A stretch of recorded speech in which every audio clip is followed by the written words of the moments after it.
소방 안전과 국가의 역할이라는 제목으로 말씀을 드리겠습니다.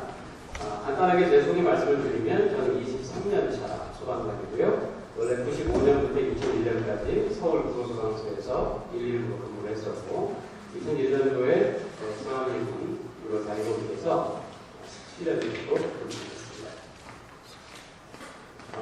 발표하기 전에 두 가지 안내 말씀을 드리겠습니다. 첫 번째는 그런 일이 있으면 안 되겠지만 발표를 진행하는 도중에 이 건물에서 화재 경보가 울리거나 화재가 발생이 되면 뒤쪽에 있는 비상구를 통해서 대피하시면 되고요.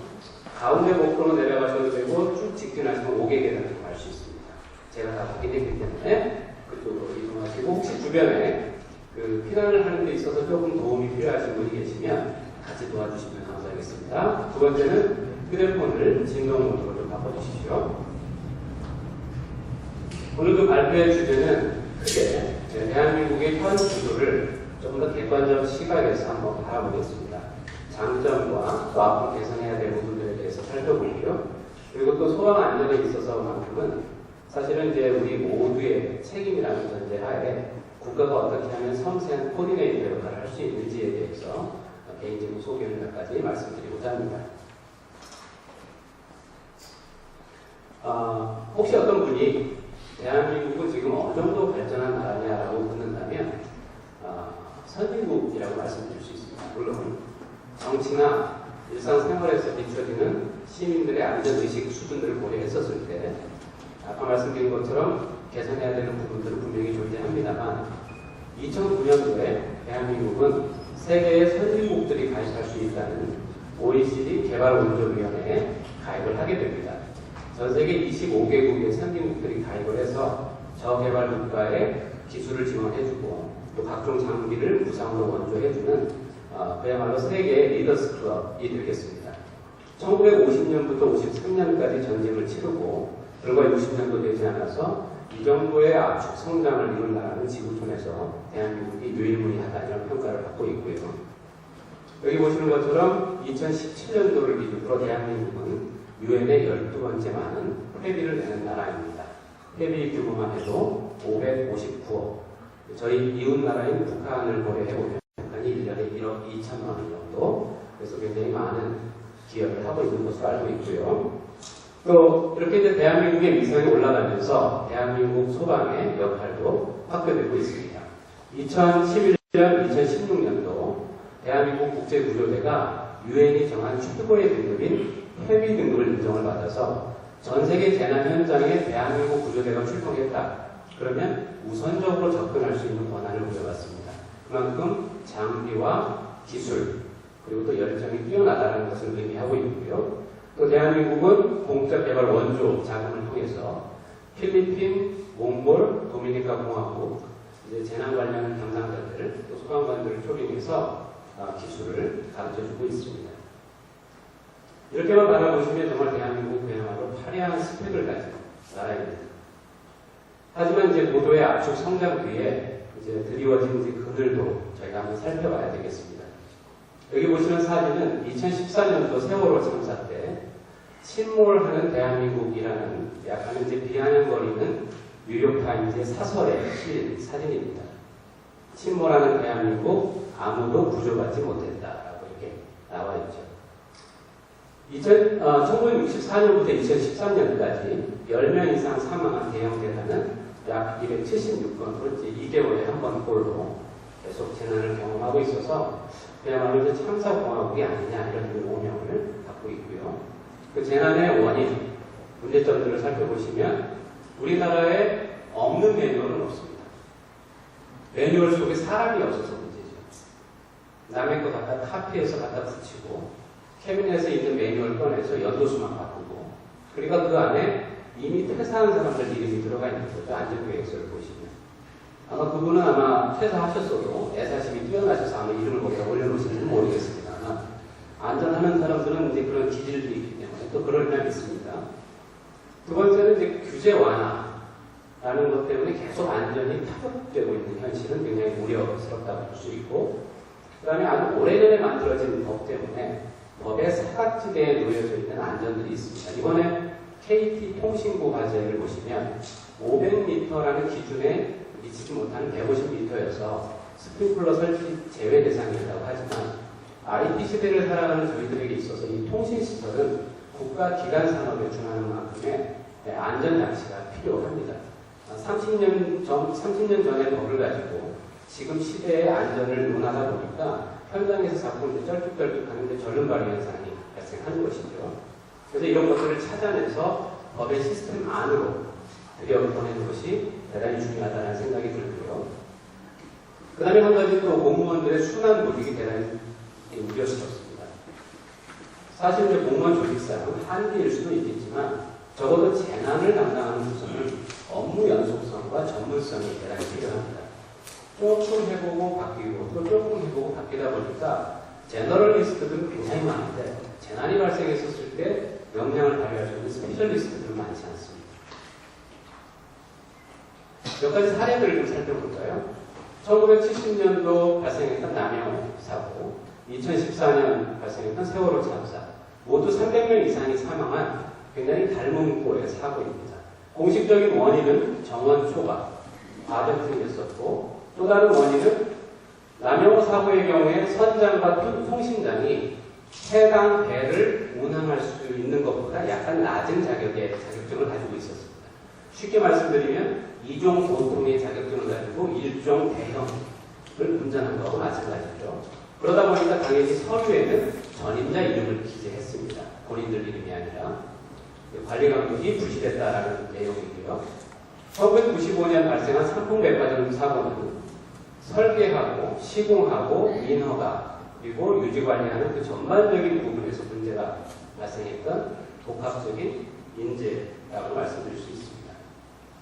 이 사고를 계기로 해서 재난안전법이 만들어졌고 1999년도에 시랜드 화재 굉장히 많은 우리의 아이들이 사망을 했습니다. 2017년도 제천 화재. 이 컨테이너 박스는 미국 같은 경우에 여기에 산업안전 전문가도 계시지만 컨테이너 박스는 운송이 주 목적입니다. 우리 아이들을 화물의 짐짝처럼 이 안에 집어넣고 그리고 그 안전을 지켜주지 못하고 이렇게 초대했다는 것이 저는 대단히 마음 아픈 일이고요. 건축주는 이렇게 시공을 함으로써 많은 건축비를 절감할 수 있었는지 모르겠습니다만 안전의 기본은 다른 사람에 대한 배려이거든요. 근데 그런 배려 없이 그 안전의 약자, 보호받아야 되는 아이들이 스프링클러도 설치하지 않은 이 컨테이너 박스에 머무르게 된다는 것은 대단히 슬픈 일입니다. 그래서 미국 같은 경우는 컨테이너 박스를 사람이 거주하는 곳으로 사용하지 않지만 만약에 사람이 거주하는 공간으로 쓴다면 스프링클러도 설치해야 되고 그 컨테이너 박스 안에 있는 내장재를 불연제로 다 바꿔야 됩니다. 그렇게 하려고 하다 보니까 배보다 배꼽이 더 큰 상황이 되니까 결국은 이 컨테이너 박스를 현장에서 주거용이나 사무실용으로 사용하지 않는 것이죠. 2003년도 대구지역 참사 192명 이상의 사망자가 발생했습니다. 같은 시기에 홍콩에서도 지하철 방화 사건이 있었습니다. 이때도 원인은 방화였었고요. 그런데 홍콩 사고 같은 경우는 방화가 시작되고 바로 다음 정거장에서 지하철 문이 열리고 출동한 승무원들이 바로 화재에 진압을 합니다. 약간 이제 찰과성을 입은 승객들은 있었지만 사망한 사람들은 없었고요. 근데 대한민국은 유독 이렇게 많은 사상자가 발생한 것은 홍콩 승무원들이 대단히 화재 진압에 능해서라기보다는 홍콩은 처음에 전동차를 도입할 때부터 불연제로 된 전동차를 도입을 했고 저희는 값싼 가연성 내장재로 된 전동차를 도입을 했기 때문에 처음 시작부터 이런 문제점들이 예상이 될 수 있었습니다. 2011년도에 발생했던 춘천 산사태, 같은 해에 발생했던 서초동 우면산 산사태. 이 사고는 지자체가 얼마나 많은 돈을 가지고 있느냐에 따라서 재난에 대응하고 그 다음에 재난을 예방하기 위한 조사작업에 상당히 차이가 있다는 것을 보여주고 있습니다. 또 이때 많은 우리 그 대학생들이 매몰돼서 사망을 했는데 이 사고 이후로 우리가 대학생들에게 자원봉사 굉장히 좋습니다라고 강조하지만 거기 가서 다쳤을 때 어떻게 해야 되는지에 대한 후속 조치는 없어요. 그래서 이 사고 이후에 이 사고 이후에 대학생들의 보험에 대한 문제들이 제기되었습니다. 저는 23년 동안 소방관을 근무하면서 제가 제일 듣기 싫어하는 말 하나 있습니다. 누가 다쳤는데 부모님이 막 오셔서 홍길 동안 내가 미안해 하고 우는 저는 그 말 정말 싫어합니다. 우리가 어떻게 할 수 없는 대형 재난이라면 정말 안타까운 일이겠지만 얼마든지 예방할 수 있었던 일들은 현장에서 대다수이거든요. 국민소득 3만 불 시대를 살아가는 저희들은 충분히 시스템이 마련되어 있고 그것을 가동할 수 있는 전문가들이 많이 있습니다. 지금 더 이상 저희가 1950년대, 60년대처럼 현장에서 다쳤을 때 그 아이는 재수가 없어서 다친 거야. 그 아이의 운명이 거기까지야 라고 말하기에는 지금의 대한민국은 너무나 많은 것들을 가지고 있는 나라거든요. 그런데 왜 이런 것들이 현장에서 지켜지지 않고 이렇게 많은 사람들을 저희는 떠나보내야 했을까요? 그것은 국가가 지금까지 모든 안전은 내가 책임져 드리겠습니다. 무한정 책임져 드리겠습니다라고 잘못된 시그널을 국민들한테 계속 보내다 보니까 국민들 스스로가 안전에 대한 자생력이 없어진 거죠. 내가 안전할 수 있는 권리는 무엇이고 다른 사람들을 안전하게 해줄 의무가 무엇인지를 아무도 몰라요. 한번 보실까요? 한국이고 미국입니다. 소화전 옆에 차량을 주차했죠. 미국입니다. BMW를 뚫고 소방호수를 연결하죠. 여기 있는 사람이 시청을 상대로 민원을 제기했습니다. 소방관들이 내 BMW 유리창을 깨고 호수를 연결해서 손해가 발생했으니 물어내라. 그랬더니 시청에서 서류 하나가 날아왔습니다.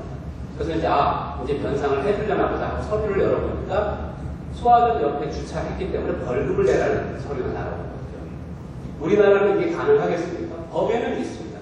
하지만 소방관들이 여기 감히 깰 생각을 못합니다.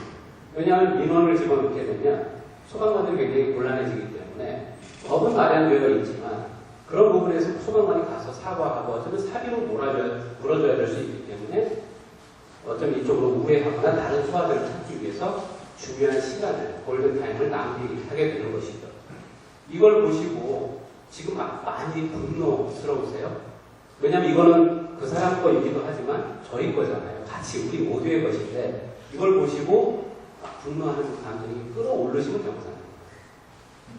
예, 다 정리하시는 걸로 이렇게 두 번째, 구급대원들 폭행하는 사회.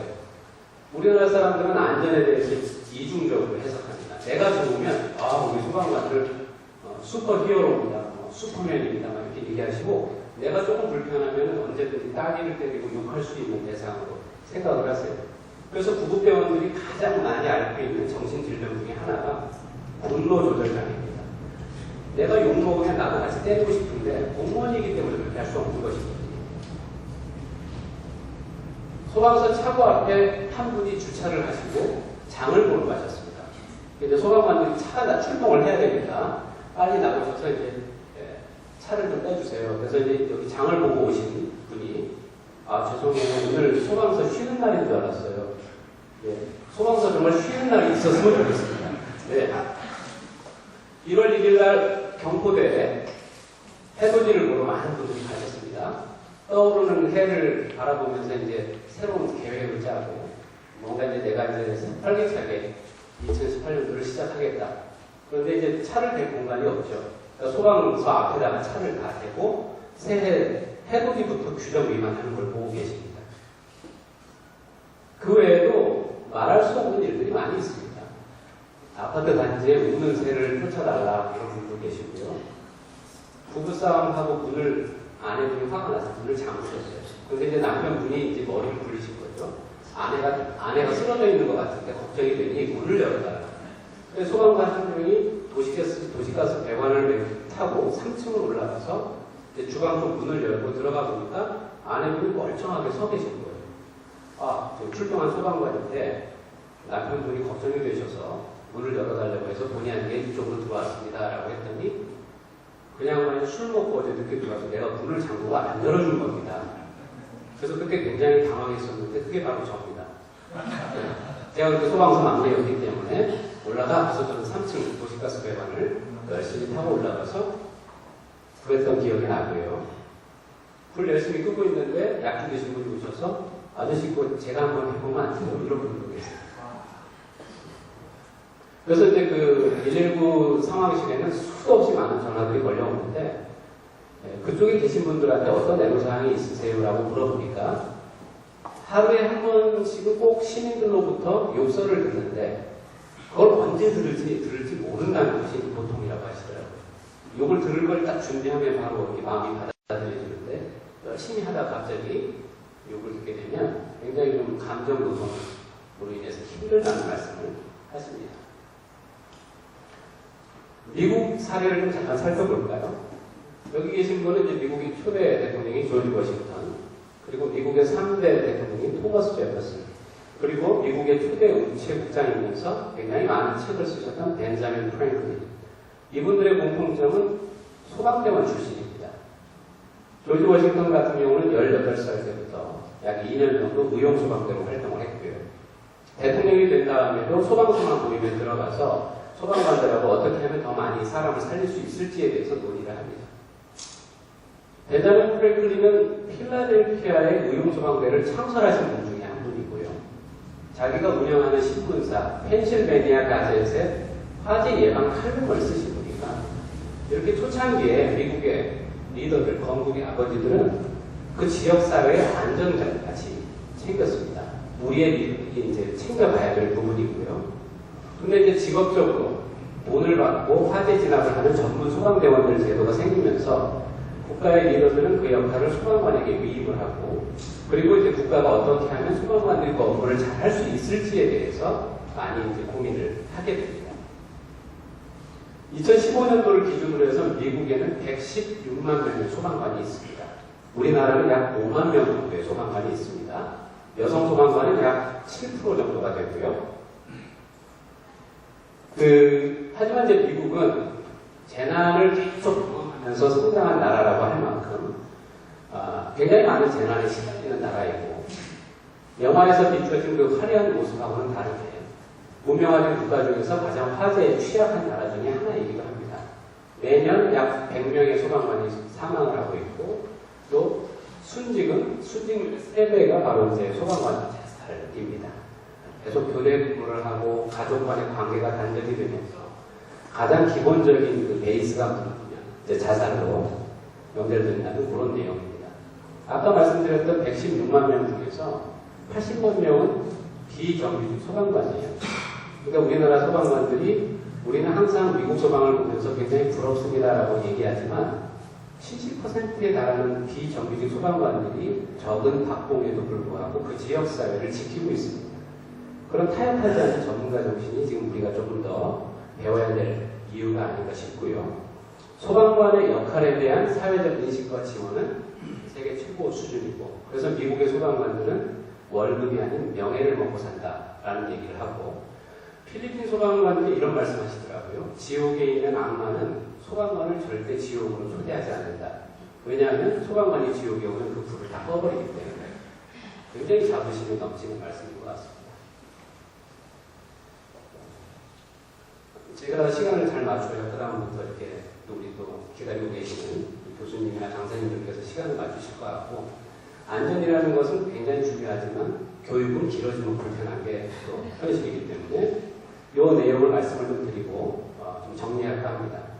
아까 모두에 말씀드린 것처럼 지금까지 국가는 국민들에게 안전에 있어서 우뚝 설 수 있는 자생력이 있는 내용들을 개발을 하고 끊임없이 강조하고, 그리고 그런 교육과 인프라가 갖춰져 있음에도 불구하고 그것을 유도적으로 지키지 않았을 때에는 강력하게 제재해서 다른 사람들에 대한 안전의 권리가 침해받지 않게끔 했었어야 하는데, 지금의 우리 현실은 지금 동네에 잠깐 나가서 한 바퀴만 돌아보시면 소화전 주변에 얼마나 많은 차량들이 주차하고 있는지, 아파트에 소방차 전용이라고 되어 있는 그 공간에 얼마나 많은 개인 차량이 주차하고 있는지, 무겁게 만들어진 방화문은 화재를 그 안에 가두라고 만든 것인데 그것이 얼마나 많은 소화기로 활짝 열려서 집행을 하고 있는지 금세 저희 나가면 얼마든지 찾을 수 있습니다.